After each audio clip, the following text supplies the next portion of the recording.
Greetings, students. Today, I am going to literally introduce you to cultural anthropology, the study of humanity. And I want to focus this lecture on Chapter 1. First, I want to begin with some questions, in fact, that I think you all should consider when you're reading this chapter. One, what makes humans different from other animals?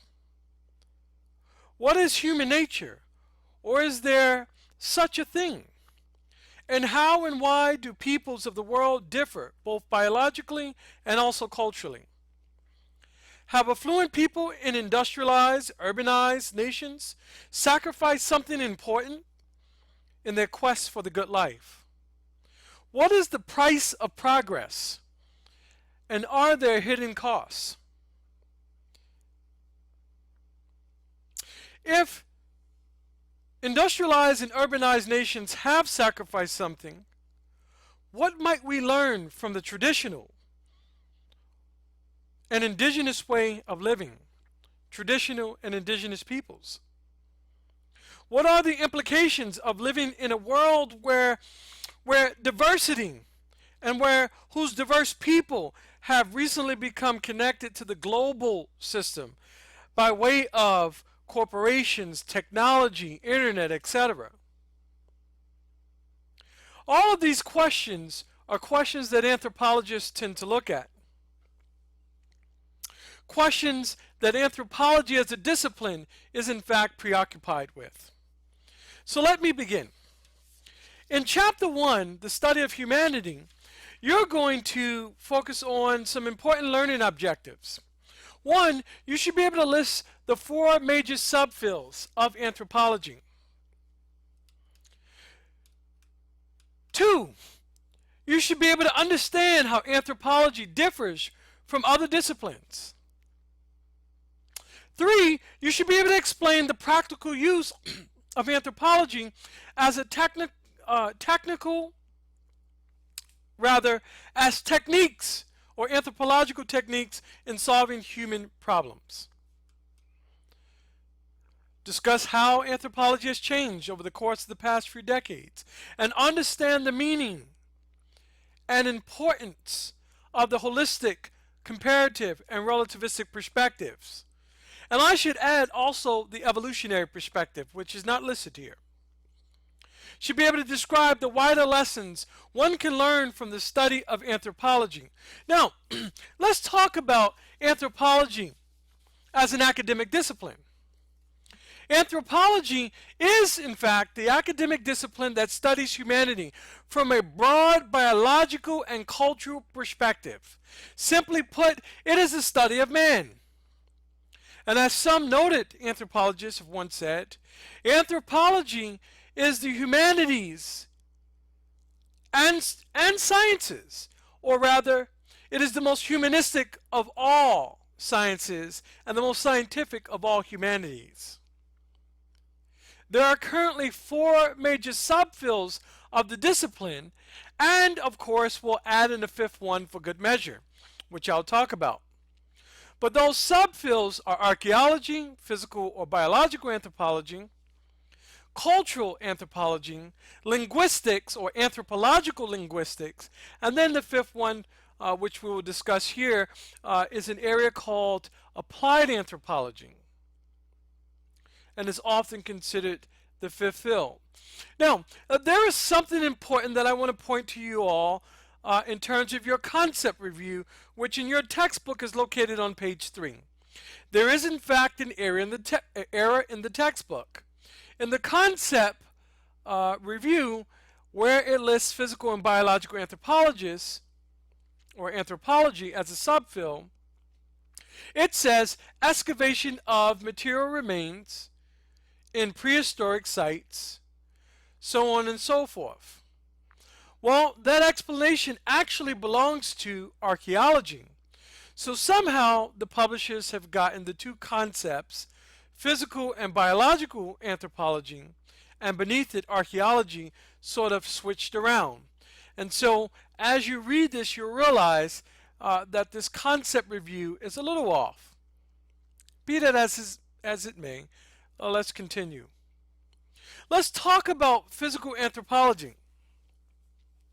Physical anthropology, in fact, is the the subject or the area of anthropology which focuses on such things as anatomy.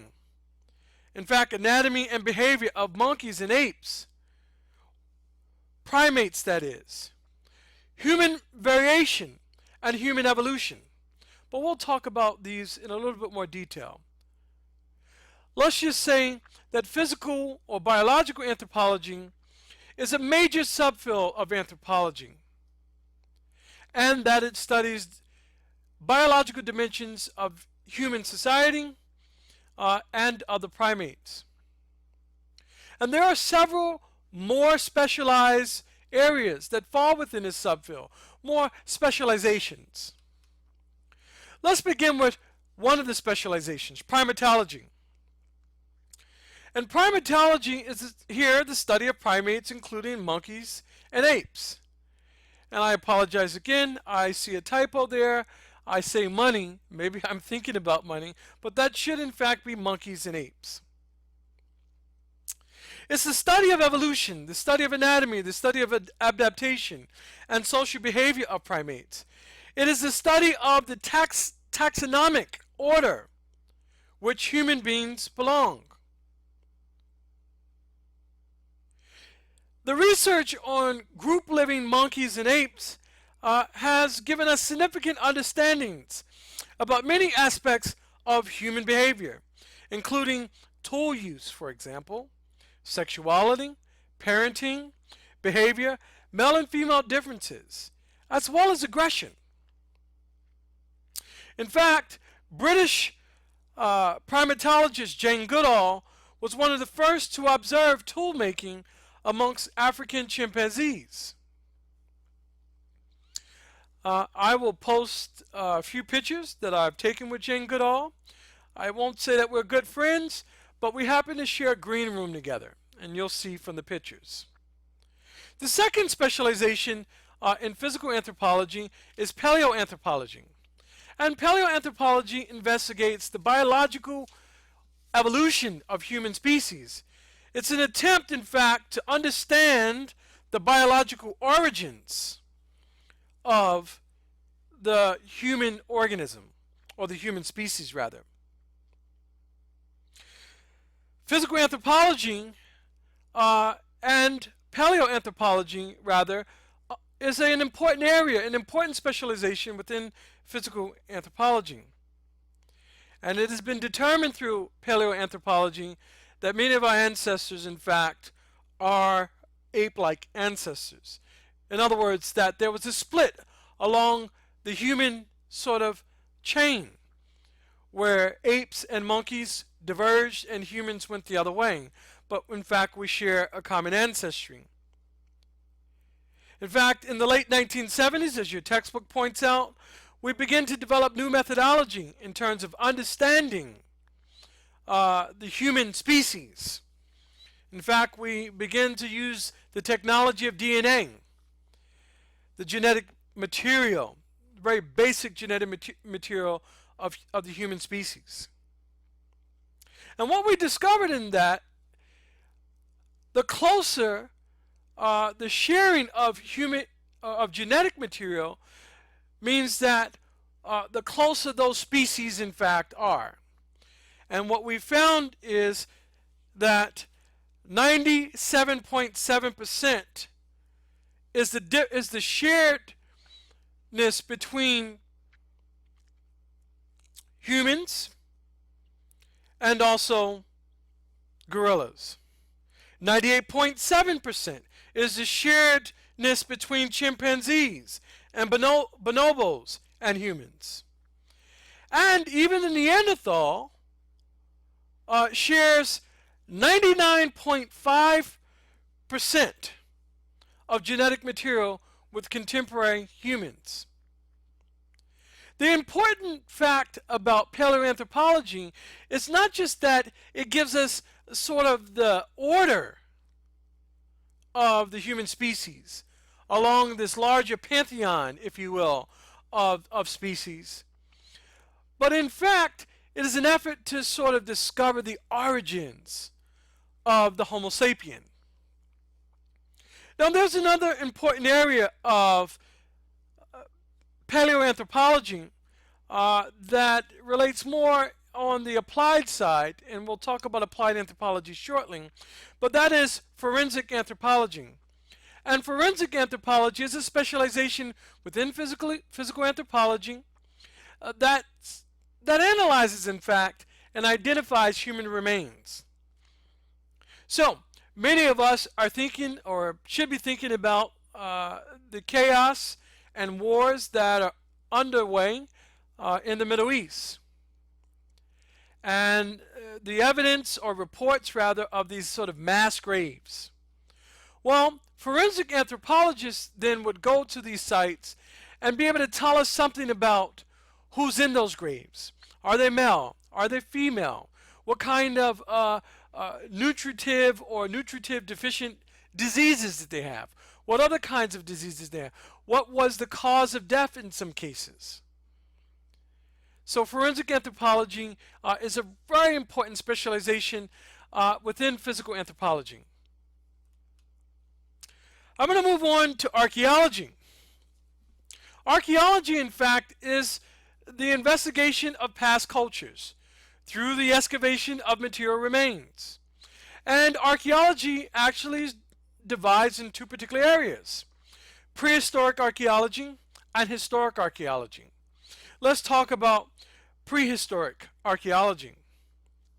This is the field that uses excavations and analysis of material remains to investigate cultures that existed before the development of writing, or simply the development of the written record. Historical archaeology, then, you might imagine, is a field that investigates the past of literate peoples through the excavation of sites and analysis of artifacts and other material remains. Not all archaeologists are off digging in some exotic lands. In fact, we've seen Tomb Raider, and we've seen Indiana Jones, and many of these other sort of fantastical movies, Hollywood movies, about archaeologists. But most archaeologists, and I should say all archaeologists, spend their time doing something more productive than hunting treasures. In 1966, the National Historical Preservation Act stated that it is of importance to the national society and to national culture and heritage that whenever there's a new road going through a town or a city or a county or a state, whenever there is a new building going up, that it is important to get contract archaeologists to the table under the cultural resource management model so they can determine if any site or material remains of that site is worth the historical preservation. Cultural resource management is the excavation of local sites despite the time period to evaluate the importance of that site and to make recommendations about the site preservation. Let's move on to cultural anthropology. And sometimes cultural anthropology is called sociocultural anthropology, and sometimes it's simply called social anthropology. But cultural anthropology is the study of the way of life of contemporary and historically recent peoples. In fact, I should tell you that cultural anthropology is one of the principal areas, and in fact probably the largest area within a larger umbrella of anthropology. How to do cultural anthropology? What does it entail? Well, first, before I talk about fieldwork and ethnography, let me tell you that cultural anthropology is about studying people firsthand and reporting about their ways of living, of the particular human groups or cultural events, etc. And it includes both the indigenous people and people who live in modernized, industrialized societies. And secondly, It compares diverse cultures in search of perhaps universal, what we call universal cultures or cultural differences. Stated differently, cultural anthropology compares diverse cultures in search for general principles that might explain human ways of living, both the similarities as well as the differences. Cultural anthropology in some ways is a nomothetic sort of practice. Some cultural anthropology or cultural anthropologists are looking for those universal laws that sort of guide cultural ways and the lived experiences, the cultural knowledge, and the behavioral practices of groups of people. Thirdly, cultural anthropology is important for understanding how various dimensions of human life function and what is its relationship to the group. So, for example, economics, family life, religion, art, communication, and so forth. How does it relate to human civilization or human groups and human societies? And how do those individuals relate to each other within those societies? Are there patterns to observe? Last three here. Cultural anthropology is important for analyzing the causes and consequences of what's commonly called globalization. And we'll spend a significant amount of time in the course of this semester understanding what globalization is conceptually and its real impact on societies, on human civilization, etc. Cultural anthropology is important for enhancing public knowledge and the appreciation of cultural differences in multicultural societies. Finally, cultural anthropology is important for using anthropological methods and insights to aid the understanding of life in today's industrialized, capitalized, and I should say urbanized nations, including anthropologists studying their own nations, as I do within the United States and within urban communities. So back to how to do cultural anthropology. Well, first, cultural anthropology requires fieldwork. And fieldwork is this ethnographic practice or ethnographic research that involves observing and interviewing a community in order to document and describe their life ways or their way of life. Related to that, it is the production of ethnographies or an ethnography. And an ethnography is a written description of the way of life of a human population. Ethnographies can also be written about not just the human population, but it can also be written about a cultural event, a cultural practice that may in fact transcend any particular human population and may be something more general. For example, writing an ethnography on our favorite pastime, which is football, which is shared across certain racial categories, certain ethnic categories, certain subcultural or sub-societies. It in fact is part of the national, on the national scale. Next you have anthropological linguistics, and this is a subfield, some people say, of linguistics, but certainly with an anthropological focus to it. And that is, it focuses on the interrelationship between language and other aspects of people's culture. Whereas linguistics alone simply looks at or examines language. Anthropological linguistics usually is divided into three main areas of focus: historical, descriptive, and also social, or what we might say sociolinguistics.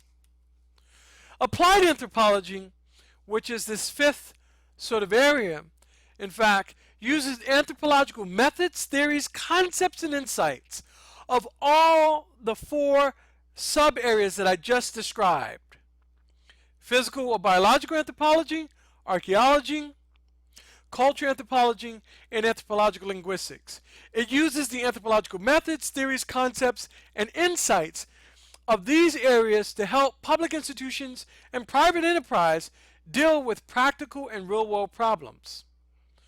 Some examples are development anthropology. This is one area in which anthropologists attempt to apply their expertise to find solutions, particularly in developing countries, but also in the United States, where we're developing urban areas, but to talk about the human problems that are associated with development, or human problems that might call for development. And how can development happen in a way that is culturally sensitive, but also does less harm? A second example of applied anthropology might be educational anthropology. This area is very, very important, given an example of a diverse society. In a diverse society, you have people who speak multiple languages, who have different senses or perspectives about how things should work, different perspectives about norms, values, and also symbolic culture, for example. Just a different language. And how do you instruct in a diverse world? How do you, what should the content of the instruction be? Should we be culturally sensitive as we put together the content? And should we also be culturally aware and sensitive as we engage in pedagogy? So educational anthropologists are important in this reason. Corporate anthropology, which is the third area of applied anthropology. Corporate anthropology is important because as businesses in one nation state or one country attempts to export their commodities, export their practices, export their knowledge, their services, etc. How do you do that in a diverse world, a culturally diverse world? Do you maintain your own cultural standings, or should you know something about the target country in which you're going to, in fact, market your goods? And that is just one example of how corporate anthropology works. The final example here might be medical anthropology. And just as culture matters in education, in development, in corporate anthropology, it also matters in the medical field.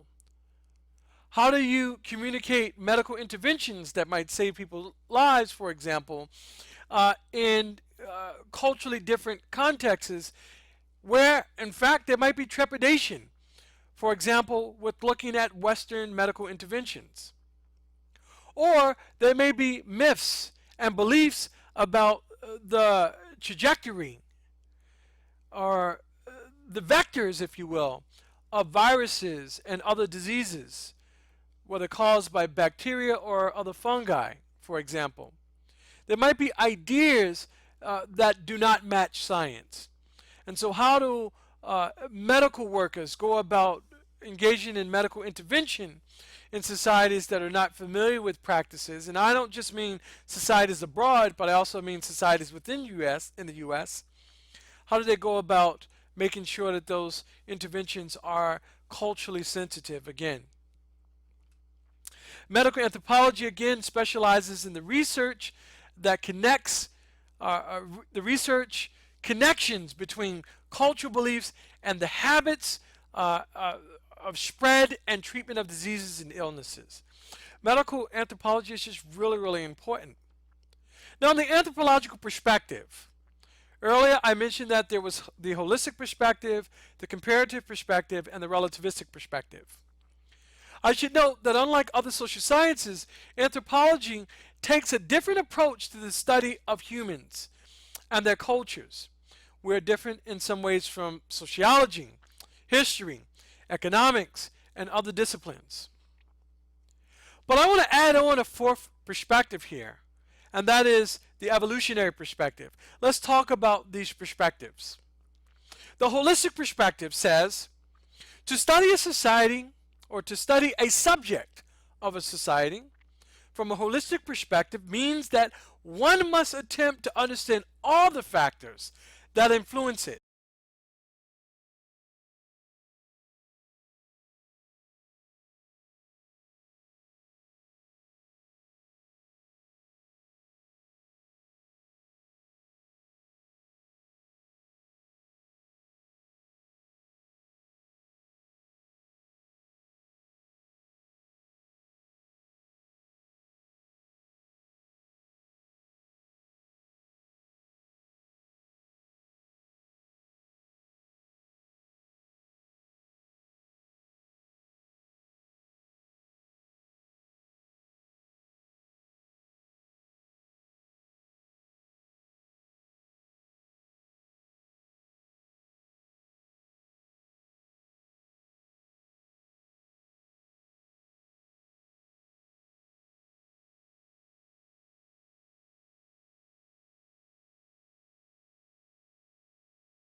You have to have those aspirations when engaged in anthropological work.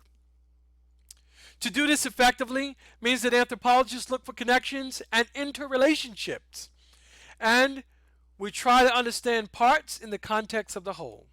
Comparative perspective. Comparative perspective is important because it helps us to understand the differences and the similarities.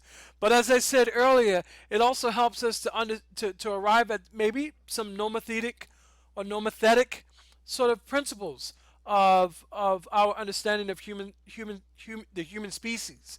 Maybe there are some larger laws that in fact guide us in the way that there are laws with hard science. Some anthropologists believe this. The comparative perspective is an approach that stems from the awareness that cultures are diverse. Comparative perspective is the insistence by anthropologists that valid hypotheses and theories about humanity should be tested with information from a wide range of cultures. And it calls for the valid generalizations about humans. The valid generalizations about humans that must take into account the full range of cultural diversity. The relativistic perspectives is an important perspective, by the way. Cultural relativism means that one should not judge the behavior of other peoples using the standards of one's own culture. I cannot judge students at the University of South Carolina or Clemson University by the standards of Winthrop. And the reason is, one, they're not aware of the standards at Winthrop, and two, I could never expect them to rise to the occasion of Winthrop standards without knowing anything about Winthrop. Cultural relativism, in fact, is a way for us to guard against ethnocentrism, which I'll discuss in the next slide. But the relativistic perspective typically says that we need to avoid judgments. That the judgments are rooted, in fact, in our own cultural values. But when it comes to doing research, we need to suspend judgments. Now, there are universal standards for judging cultures. For example, homicide, rape, or other more egregious acts. So what I'm arguing here is that the relativistic perspective or cultural relativism is not about sort of saying that all things are okay in the context of research, even if it's in fact homicide or rape or something like that. It's not that I'm suspending my moral relativism, or I'm suggesting that you should suspend your moral relativism. I'm simply saying that in the context of anthropological research, that cultural relativism means that we must be careful with our judgments. Now, when we judge, we engage, in fact, in an act of ethnocentrism. And ethnocentrism means placing one's own culture at the center of analysis and judging everything against that. It is a belief that one's own culture is superior to those of other cultures. Most people are, in fact, somewhat ethnocentric. And there are many degrees of ethnocentrism. In fact, some degree of ethnocentrism is essential for individuals to have a sense of belonging. In other words, I belong because I believe that what I belong to is that great. However, when I believe that what I belong to is the greatest, then what I'm in fact doing is ranking and saying that my culture is the best vis-a-vis other cultures. Anthropologists in their professional role, anthropological field workers, should avoid evaluating the behaviors of others, or the behavior of others, by their own standards. Again, the differences of relativism. Relativism is an approach that we take in the course of fieldwork, and it implies that there is a methodological that researchers must maintain in order to obtain the maximum amount of objectivity. It is not moral relativism, which implies that there are no absolutes, no universal standards by which we should evaluate the actions of others in terms of wrong, right, good, or bad. I personally don't like female circumcision. I think it's bad. I think it's terrible. That has nothing to do with my cultural relativism. So I want you to see that moral relativism and cultural relativism, while slightly related, can be separated. Moral relativism simply means that anthropologists understand that any actions taken within a community or a group does not necessarily reflect the culture of that group. For example, the Pakistani teen that was shot in 2012 for speaking out about the need for females, girls and women, to be educated. Anthropologists, by and large, would not accept that behavior and find it morally objectionable for this young girl to be shot. Now, I want to talk with you about careers in anthropology. I mentioned to you in terms of applied careers, one could be a forensic anthropologist, an education anthropologist, a developmental anthropologist, a medical anthropologist, and there are many more public and private applications of anthropology. But by and large, most anthropologists spend their time in the classroom or as researchers or in museums. For those of you who are interested in pursuing a degree in anthropology or in anthropologically related fields, a good place to start is at the American Anthropological Association website. Or you can look at the National Association of Practicing Anthropologists, what we call NAPA, National Association of Practice for the Practice of Anthropology, NAPA. And you can look at Northern Kentucky University's website. All of these links are posted on the slide. Please take your time and peruse them. There are many lessons that we can learn in anthropology. Anthropology allows us to question the common assumptions about human nature. It helps us to understand that biological, technological, and cultural developments of humanity. It teaches us the importance of knowing and understanding cultural diversity. It helps us to minimize miscommunications that commonly arise when people from different cultures interact. It helps us to better understand one's own life. In fact, we understand our life even more by comparing our lives to those who are different. For critical thought, an anthropologist who studies the world or studies the word monkey and its history might be classified as a primatologist. An anthropologist who studies ancient DNA from human-like fossils might be called a paleoanthropologist. And I'll leave this one for you to think about. An anthropologist who strives not to judge a culture by their own standards is using what technique? I think by now you should know the answer. I thank you for listening to this overview of Chapter 1. There is way more or much more detail in the chapter, so I encourage you to read the chapter. Have a good day.